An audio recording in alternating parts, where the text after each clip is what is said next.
Assalamualaikum warahmatullahi wabarakatuh. Anak-anakku kelas 9 yang saya cintai. Nah, kita harus tetap semangat belajar walaupun tetap belajar di rumah yang tidak mungkin tidak ketemu langsung dengan Bapak Ibu guru, tetap belajar sungguh karena sebentar lagi akan kamu mengikuti ujian komprehensif yang mungkin jadwalnya minggu depan. Tapi materinya ini akan perlu saya sampaikan, saya tambahi khususnya materi bab berikutnya yaitu bab 8 yang mungkin biar untuk memperjelas bisa dibaca bukumu terlebih dahulu, dan tayangan di sini adalah sebagai tambahan penjelasan saya walaupun belajar di rumah. Ya, kita awali dari yang pertama.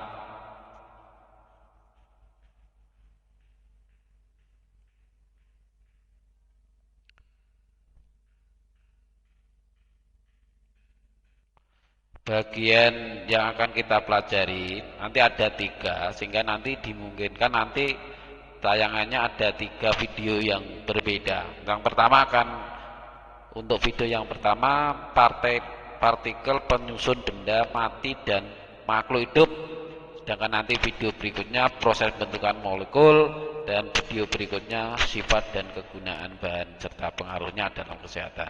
Kita awali dari yang pertama yang akan kita pelajari, yaitu partikel penyusun benda.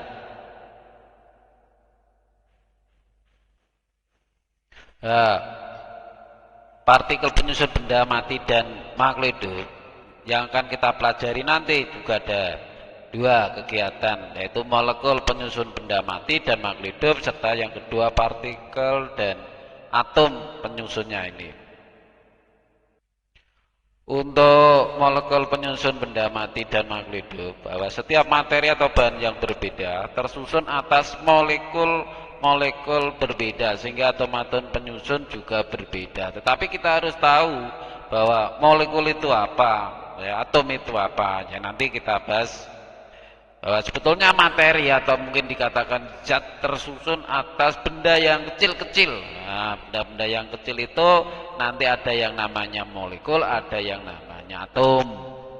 Selain adanya perbedaan molekul penyusunnya, jenis dan jumlah atom penyusun, perbedaan sifat-sifat suatu materi juga disebabkan oleh perbedaan susunan dari atom atau molekul dalam materi tersebut.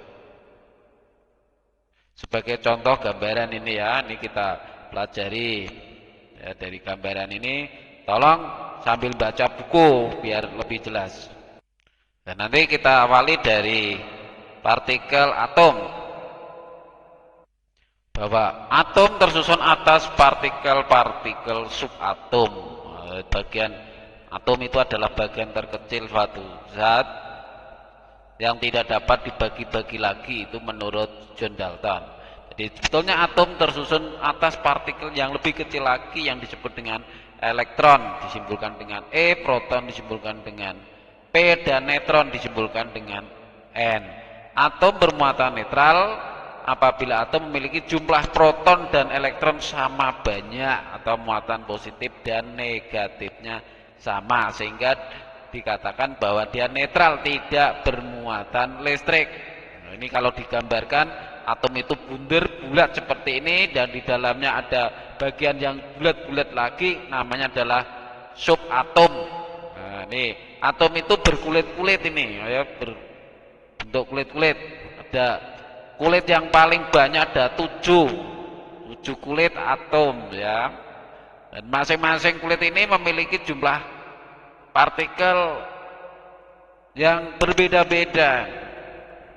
Bahwa partikel-partikel ini ditemukan oleh tokoh-tokoh ahli ini ya, kamu dapat membacanya. Ini ada elektron, Thomson, proton, Goldstein, kemudian neutron, J. Chadwick ini ya.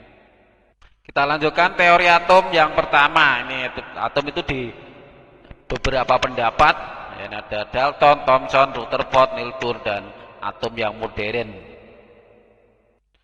Ini menurut Dalton, atom digambarkan sebagai bola pejal yang sangat kecil atau merupakan partikel terkecil yang tidak dapat dibagi lagi. Dari kata A dan tomos, A itu artinya tidak, tomos dibagi-bagi. Atom dari unsur yang sama memiliki sifat dan massa yang sama. Sebaliknya atom yang berbeda memiliki sifat dan massa yang berbeda. Di situ nanti atom membentuk apa yang dikatakan dengan senyawa. Apa itu senyawa? Adalah materi yang terdiri atas dua jenis atom atau lebih dengan perbandingan tertentu. Ini pendapat dari Dalton. Berikutnya atom Thomson. Thomson mengemukakan teori atom dengan model roti kismis. Betulnya atom itu dimodelkan seperti roti, di situ ada wijen-wijennya ini ya. Wijen-wijennya ini betulnya di situ adalah muatan-muatan listrik, yang muatan negatif namanya elektron, muatan positif namanya proton, sedangkan yang tengah ini adalah sebagai pusatnya ini di roti kismis. Berikutnya teori atom Rutherford. Menurut Rutherford, atom terdiri atas inti atom yang bermuatan positif. Inti atom mengandung hampir seluruh massa atom. Inti atom merupakan pusat muatan positif dan pusat massa, dan dikelilingi oleh elektron-elektron yang bermuatan negatif seperti tata surya. Ini yang seringkali kita adopsi sampai sekarang, yang kita gunakan mendekati yang kita gunakan. Berikutnya atom Neil Bohr. Ya, menurut Bohr, atom terdiri atas inti atom yang menjadi pusat massa atom dan pusat muatan positif.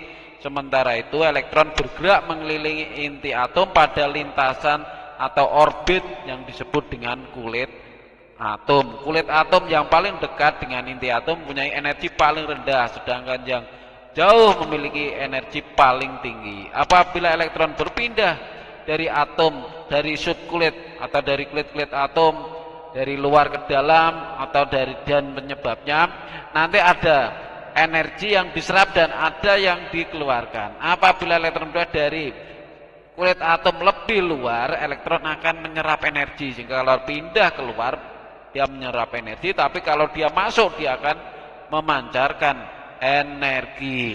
Sementara itu apabila elektron berada dalam keadaan tetap, elektron tidak memancarkan energi. Ini menurut Neil Bohr. Digambarkan seperti ini.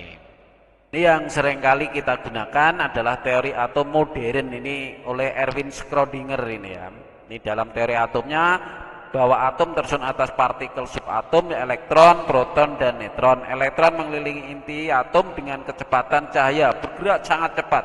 Elektron tersebut digambarkan seperti awan elektron. Kedudukan elektron dalam kulit atom tidak dapat ditentukan secara pasti, tetapi hanya dapat ditentukan kebolehjadian atau nilai peluang yang ditemukannya elektron. Nah, ini yang digunakan secara umum.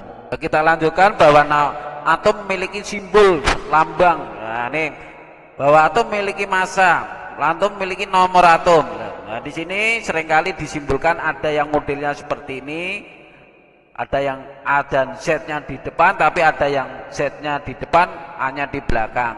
Sedangkan X ini menunjukkan lambang atau nama atom, ya, nama atom. Sedangkan A ini menunjukkan nomor massa. Nomor massa itu menunjukkan banyaknya proton ditambah banyaknya neutron. Sedangkan Z ini adalah nomor atom yang menunjukkan jumlah proton atau jumlah elektron. Bahwa atom-atom itu ada yang namanya isotop, ada isoton, dan ada isobar. Nah, ini kalau ditulis isotop adalah nomor atomnya sama tetapi nomor tutupnya berbeda atau nomor masanya berbeda, tutupnya atau yang atas ya. Sedangkan isoton, atom-atom yang memiliki istilahnya nomor atomnya berbeda tapi nomor masanya yang sama.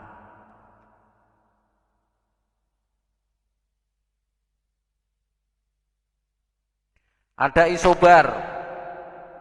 Atom-atom dari unsur berbeda memiliki nomor atom yang berbeda tapi memiliki nomor massa yang sama. Ini Sing dhuwur padha Nina ya, yang bawah berbeda. Ini contohnya atom N ya, ini 7N4. Bapak ini kalau kita pisah-pisahkan berapa banyaknya elektron? Elektronnya adalah 7, protonnya 7, neutronnya 14 dikurangi 7 juga 7. Ini kalau digambarkan dalam bentuk kulit-kulitnya bahwa dia memiliki periode yang kedua, jumlah kulitnya K dan L. Ini paling tidak tahu, ini simbolnya boleh seperti ini, boleh seperti ini. Yang jelas antara A dan Z, yang A lebih besar, sedangkan Z yang lebih kecil. Yang mana lebih besar menunjukkan nomor massa, sedangkan yang lebih kecil menunjukkan nomor atom. Ini secara mudah teori atom dinyatakan seperti ini, teori atom yang modern. Ini gambaran elektron pada kulit atom, ada kulit-kulitnya ini. Dan ini untuk mempermudah para ahli membuat namanya sistem periodik unsur yang nanti di SMA khususnya akan dipelajari di dalam pelajaran kimia. Kira-kira demikian untuk tayangan yang pertama, karena waktunya mungkin pendek, kamu bisa belajar lebih dengan cara membaca buku diikuti dengan baca PowerPoint yang sudah saya berikan. Demikian sementara dari saya akhiri. Assalamualaikum warahmatullahi wabarakatuh.